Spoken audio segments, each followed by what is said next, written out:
Les sabots du petit Wolf, un texte de François Copé.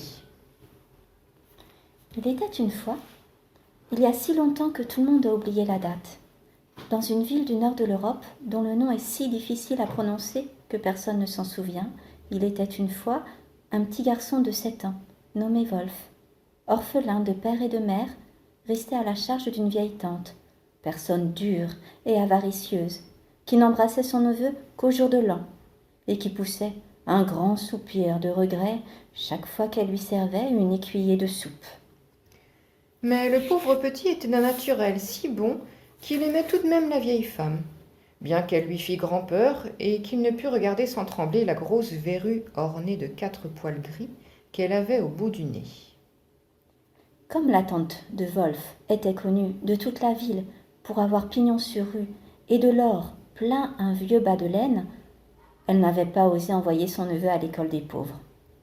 Mais elle avait tellement chicané pour obtenir un rabais avec le magister, chez qui le petit Wolf allait en classe, que ce mauvais pédant vexé d'avoir un élève si mal vêtu et payant si mal, lui infligeait très souvent, et sans justice aucune, l'écriteau dans le dos et le bonnet d'âne, et excitait même contre lui ses camarades, tous fils de bourgeois cossus, qui faisaient de l'orphelin leur souffre-douleur. Le pauvre mignon était donc malheureux comme les pierres du chemin, et se cachait dans tous les coins pour pleurer, quand arrivèrent les fêtes de Noël. La veille du grand jour, le maître d'école devait conduire tous ses élèves à la messe de minuit et les ramener chez leurs parents.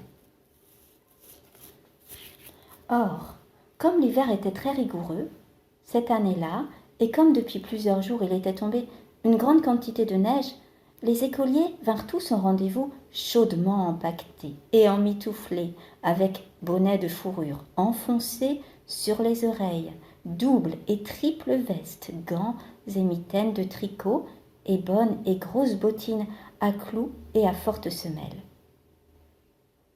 Seul le petit Wolf se présenta, grelottant sous ses habits de tous les jours, et des dimanches, et n'ayant aux pieds que des chaussons de Strasbourg dans de lourds sabots. Ses méchants camarades, devant sa triste mine et sa dégaine de paysan, firent sur son compte 1000 risées. Mais l'orphelin était tellement occupé à souffler sur ses doigts et souffrait tant de ses engelures qu'il n'y prit pas garde. Et la bande de gamins, marchant deux par deux, magister en tête, se mit en route pour la paroisse. Il faisait bon dans l'église, qui était toute resplendissante de cierges allumés. Et les écoliers, excités par la douce chaleur, profitèrent du tapage de l'orgue et des chants pour bavarder à demi-voix. Ils vantaient les réveillons qui les attendaient dans leur famille. Le fils du bourgmestre avait vu, avant de partir, une oie monstrueuse que des truffes tachetaient de points noirs comme un léopard. Chez les premiers échevins, il y avait un petit sapin dans une caisse, aux branches duquel pendaient des oranges, des sucreries et des polichinelles. Et la cuisinière du tabellion avait attaché derrière son dos, avec une épingle, les 2 brides de son bonnet, ce qu'elle ne faisait que dans ses jours d'inspiration, quand elle était sûre de réussir son fameux plat sucré. Et puis les écoliers parlaient aussi de ce que leur apporterait le petit Noël, de ce qu'ils déposeraient dans leurs souliers, que tous auraient soin bien entendu de laisser dans la cheminée avant d'aller se mettre au lit. Et dans les yeux de ces galopins éveillés comme une poignée de souris étincelait par avance la joie d'apercevoir à leur réveil le papier rose des sacs de pralines, les soldats de plomb rangés en bataillon dans leurs boîtes, les ménageries sentant le bois verni et les magnifiques pantins habillés de pourpre et de clinquant. Le petit Wolf, lui, savait bien par expérience que sa vieille avarde tante l'enverrait se coucher sans souper.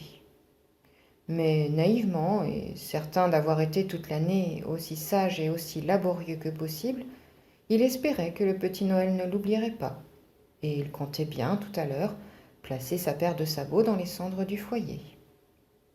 La messe de minuit terminée, les fidèles s'en allèrent, impatients du réveillon, et la bande des écoliers, toujours 2 par 2 et suivant le pédagogue, sortit de l'église. Or, sous le porche, assis sur un banc de pierre surmonté d'une niche ogivale, un enfant était endormi, Un enfant couvert d'une robe de laine blanche et pieds nus, malgré la froidure. Ce n'était point un mendiant, car sa robe était propre et neuve. Et près de lui, sur le sol, on voyait, liés dans une serge, une équerre, une hache, une bise aiguë et les autres outils de l'apprenti charpentier. Éclairé par la lueur des étoiles, son visage, aux yeux clos, avait une expression de douceur divine, et ses longs cheveux bouclés, d'un blond roux, semblaient allumer une auréole autour de son front.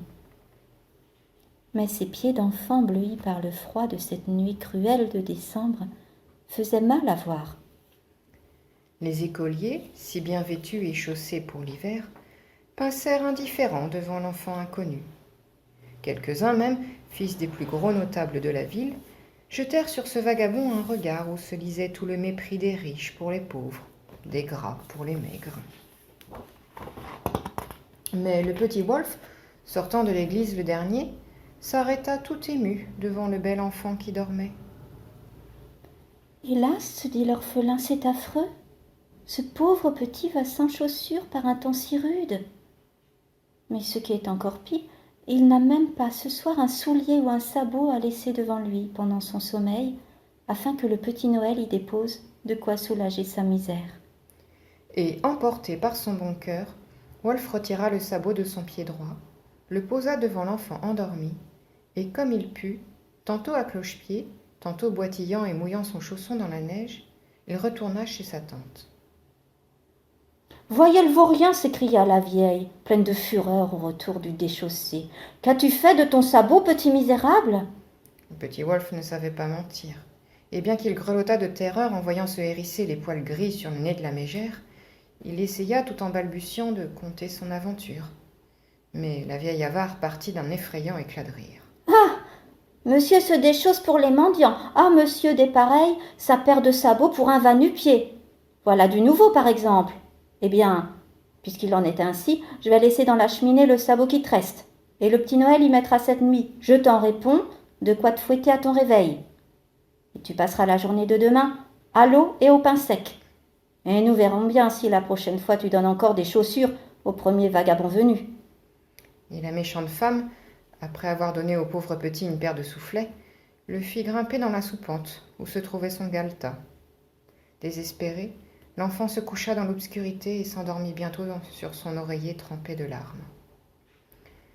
Mais le lendemain matin, quand la vieille, réveillée par le froid et secouée par son catarrhe, descendit dans sa salle basse, ô merveille! Elle vit la grande cheminée pleine de jouets étincelants, de sacs de bonbons magnifiques, de richesses de toutes sortes. Et devant ce trésor, le sabot droit que son neveu avait donné au petit vagabond se trouvait à côté du sabot gauche qu'elle avait mis là cette nuit même, et où elle se disposait à planter une poignée de verges. Et comme le petit Wolf, accouru au cri de sa tante, s'extasiait ingénument devant les splendides présents de Noël, voilà que de grands rires éclatèrent au dehors. La femme et l'enfant sortirent pour savoir ce que cela signifiait et virent toutes les commères réunies autour de la fontaine publique. Que se passait-il donc ? Oh, une chose bien plaisante et bien extraordinaire.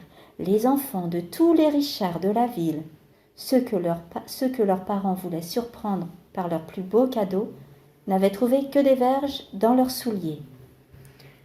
Alors l'orphelin et la vieille femme, songeant à toutes les richesses qui étaient dans leur cheminée, se sentirent pleins d'épouvante.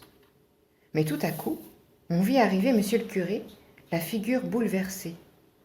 Au-dessus du banc placé près de la porte de l'église, à l'endroit même où, la veille, un enfant vêtu d'une robe blanche et pieds nus, malgré le grand froid, avait posé sa tête ensommeillée, le prêtre venait de voir un cercle d'or incrusté dans les vieilles pierres. Et tous se signèrent dévotement, comprenant que ce bel enfant endormi qui avait auprès de lui des outils de charpentier était Jésus de Nazareth en personne, redevenu pour une heure tel qu'il était quand il travaillait dans la maison de ses parents, et ils s'inclinèrent devant ce miracle que le bon Dieu avait voulu faire pour récompenser la confiance et la charité d'un enfant.